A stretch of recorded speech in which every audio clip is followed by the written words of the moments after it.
Guys, আজ তোমাদেরকে নিয়ে যাব দার্জিলিং থেকে রক গার্ডেন যাওয়া যে ভয়ঙ্কর রাস্তা, সেই ভয়ঙ্কর রাস্তার চারিধারে যে প্রাকৃতিক সৌন্দর্য সবকিছু দেখাতে দেখাতে তোমাদের কাছে রক গার্ডেন পর্যন্ত যাওয়ার সম্পূর্ণ রাস্তার ভিডিও তোমাদের হাতে তুলে ধরলাম। আর সেই সঙ্গে রক গার্ডেন সম্পর্কে কিছু তথ্য তোমাদের সঙ্গে তুলে ধরলাম। আর ভিডিওটি লাস্ট পর্যন্ত দেখতে থাকবে। ভিডিওর মধ্যে অনেক রক গার্ডেন সম্পর্কে ডেসক্রিপটিভ কিছু দেওয়া হবে। ভিডিওটি ভালো লাগলে চ্যানেলটিকে সাবস্ক্রাইব করে আমার পাশে থাকবে। তো শুরু করা যাক। রক গার্ডেন অভিযানমূলক প্রাকৃতিক মনোরম সৌন্দর্য, চূর্ণ গ্রীষ্মকালীন জলপ্রপাত এবং গঙ্গামায়া পার্কের রক গার্ডেন বারবটি রক গার্ডেন নামে পরিচিত।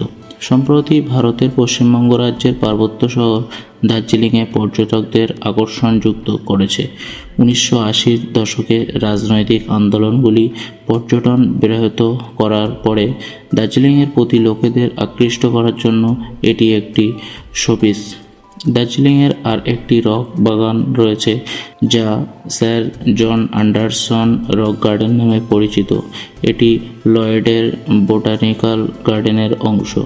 শিলা বাগান দার্জিলিং থেকে বাগানটি প্রায় 10 কিলোমিটার বা 6.2 মাইল ইস হিল হাইট রোড ধরে শহর থেকে অগ্রসর হওয়ার সময় ঘুম পৌঁছানোর আগে ডান দিকে ঘুরতে হবে। রাস্তাটি উপত্যকায় দ্রুত নেমেছে। সমস্ত দিক দিয়ে ধারালো বাগানো সহ অনেকগুলি স্থানে প্রাকৃতিক দৃশ্য রয়েছে। চা বাগান, পাহাড়ি লু বিন্দু। গোর্ধা পার্বত্য কাউন্সিলের পর্যটন বিভাগ কর্তৃক নির্মিত। এটি উদ্বোধন করেছে জিএনএলএফের সুপ্রিমো সুভাষ ঘাই সিং।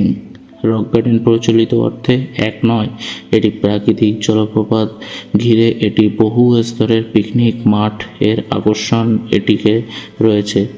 এক ধরনের রাস্তা পার্শ্ব সুবিধা হলেও কিছুটা কংক্রিটের সাথে উদ্যানটি পাথরের উপর দিয়ে পাহাড়ের উপর দিয়ে পাহাড়ের ঝর্ণার একটি সুন্দর দৃশ্য উপস্থাপন করল।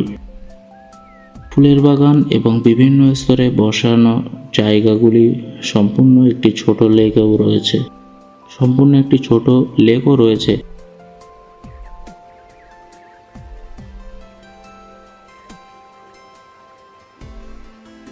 পর্যটকরা প্রচুর সংখ্যায় লাভজনকভাবে চায়ের দোকান এবং জলখাবারের খোলস উঠে এসেছে। তো এখানেই রক গার্ডেনের তথ্য শেষ করলাম। ভিডিওটি ভালো লাগলে চ্যানেলটিকে সাবস্ক্রাইব করে থাকবে। আর যে ভয়ঙ্কর রাস্তাটি তোমাদেরকে দেখাচ্ছি সেটা দেখতে থাকো। আর এর আগেও এরকম ভিডিও তোমাদের আশা করছি কেউ দেখায়নি, আমি তোমাদের সঙ্গে এটা তুলে ধরলাম।